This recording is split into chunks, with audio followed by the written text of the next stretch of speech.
Welcome back to the AAA MF YouTube channel. We're back in the UK. It's 30 degrees outside, so we thought we'd bring along some incredible supercars that you can put the roof down and enjoy this glorious weather. We've already featured the 296 Coupe on the channel, but now they've brought out the 296 GTS. This is one of the very first cars in the UK in blue posi. It looks incredible, and this car has 819 brake horsepower. It's absolutely insane with the hybrid technology. We've brought along a McLaren 765LT Spider to compare it to. Why is that? Well, they're both exactly the same top speed, 205 miles an hour.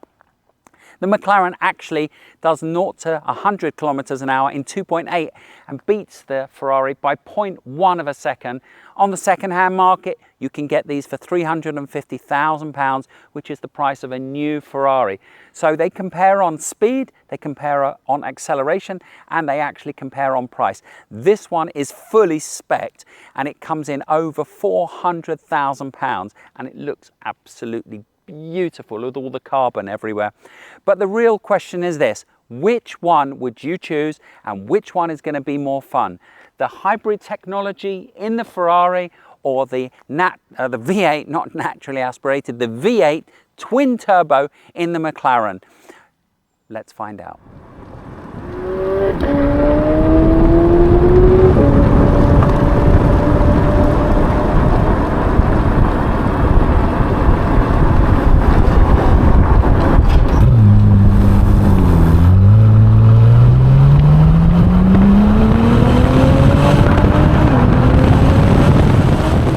Welcome to the 296 GTS. The only way this car really differs from the Coupe is the fact that you can put the roof down. So why don't we do that? And you can actually do it whilst you're driving. Here we go. Doing 17 miles an hour.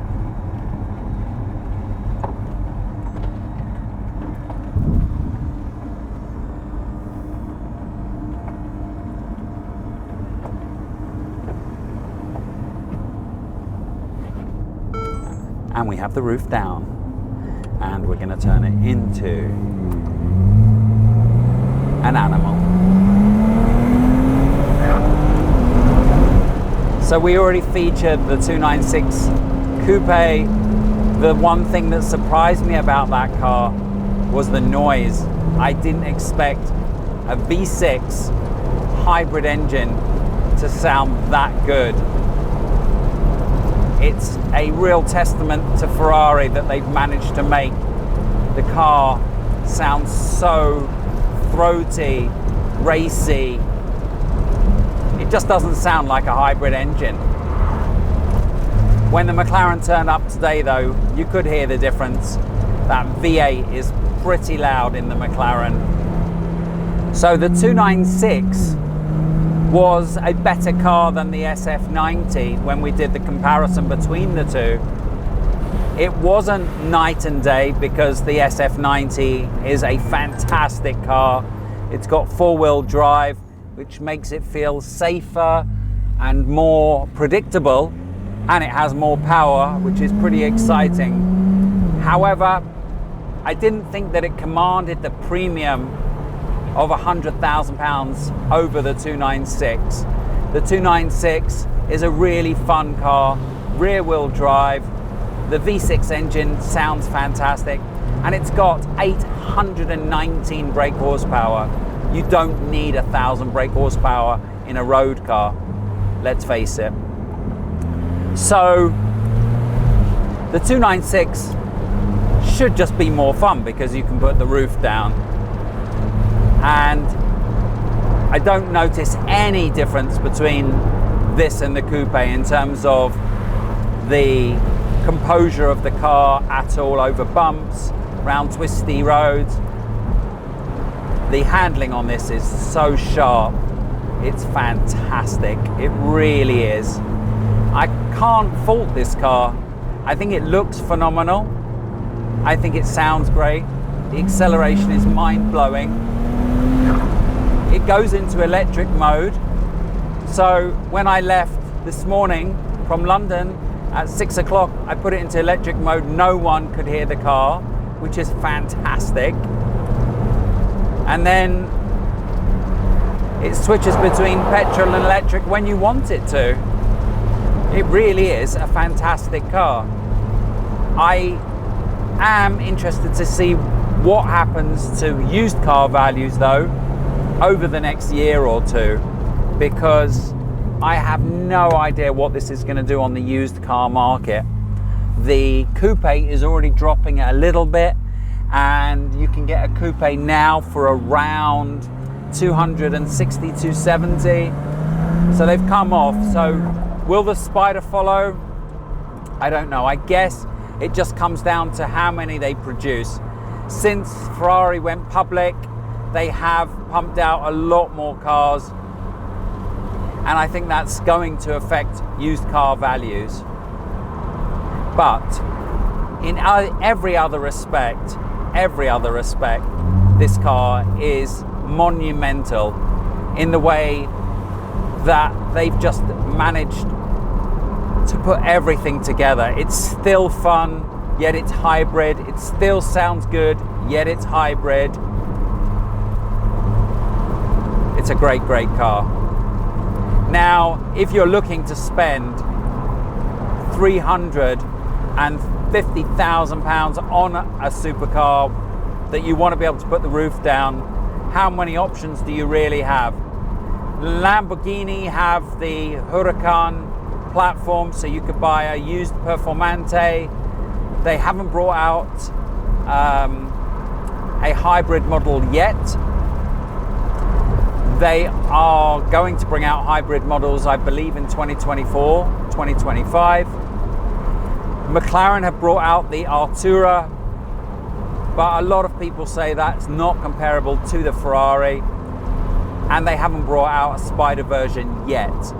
You also have the new Maserati MC20 Cello. That's quite expensive, and it's a V6 twin turbo. I've driven the coupe on the channel. A lovely, lovely car, and I think it looks absolutely beautiful. But I brought the McLaren along today because it's in the same price bracket. The performance is nearly identical, and I think it's one of the best cars McLaren have ever brought out. So why don't we jump into the 765 LT and see how it compares to this beautiful 296 GTS.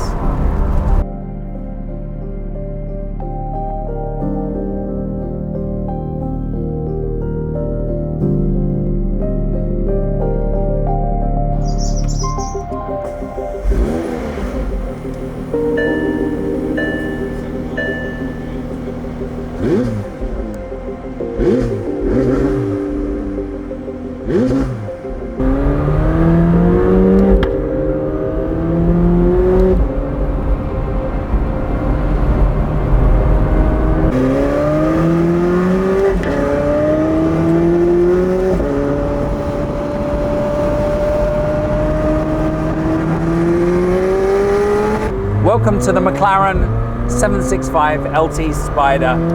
We've already featured a McLaren 765 LT on the channel, doing a drag race against an SF90 that I was driving, and the SF90 was much, much faster. However, I haven't been in one of these on the road. This is my first time. Now, the reason I like to do comparisons is because normally you wouldn't get an opportunity to drive two cars back to back.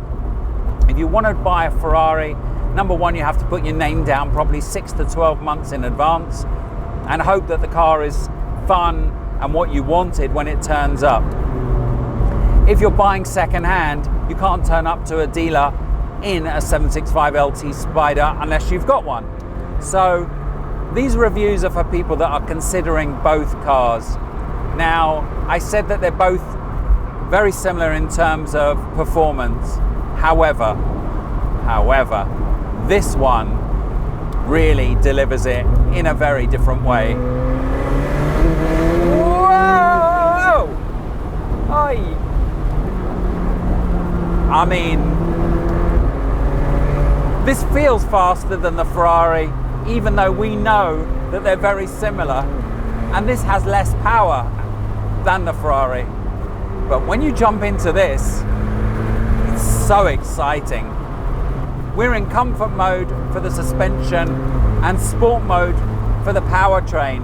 And it's still giving me a kick in the back every time I change up a gear.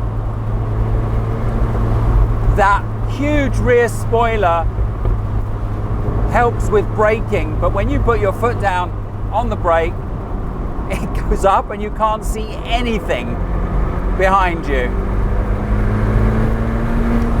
What a car, what a car. And the Ferrari was a surprise for me in terms of how smooth it was, how sharp it was, how fast it was. But this is a surprise in a completely different way. I never thought it would be this exciting to drive a twin turbo engine. The steering has been tuned almost to feel semi-assisted. So it's not as light as the Ferrari. It almost feels like at times there's no power steering, which is a good thing. It feels more involving. That V8 sounds incredible. And I have to say, this one, with all the carbon in the white paint, just looks insane. What compares to this on the road for this price? What looks as good, sounds as good, and is this fast? Unbelievable. Unbelievable car. Well done, McLaren. I have had 3 McLarens. I had 2 12Cs and a 650S. And I always thought the 650S was a phenomenal car, one of the best McLarens I've ever driven. But this, with the roof down, with that extra power, oh, it's very addictive. It's very addictive. Oh, the handling is sublime. And then you put your foot down and it just takes off. Wow. Wow, wow, wow. Wow.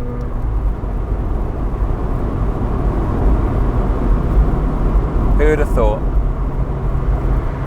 I've driven a 600 LT and it wasn't as much fun as this. And the owner of this car, Simon, has a 600 LT as well. I'm not sure why he has both. But I remember driving on these roads in the 600 LT and it just didn't sound as good. The acceleration wasn't as ferocious. And when you change gears in this, it really gives you a shove in the back. Oh, wow, wow, wow. I really didn't think I'd get out of the Ferrari and have more fun in this. Oh, oh. Okay. I think that I've driven this enough to have a conclusion. Let's pull up and discuss both cars. See you soon.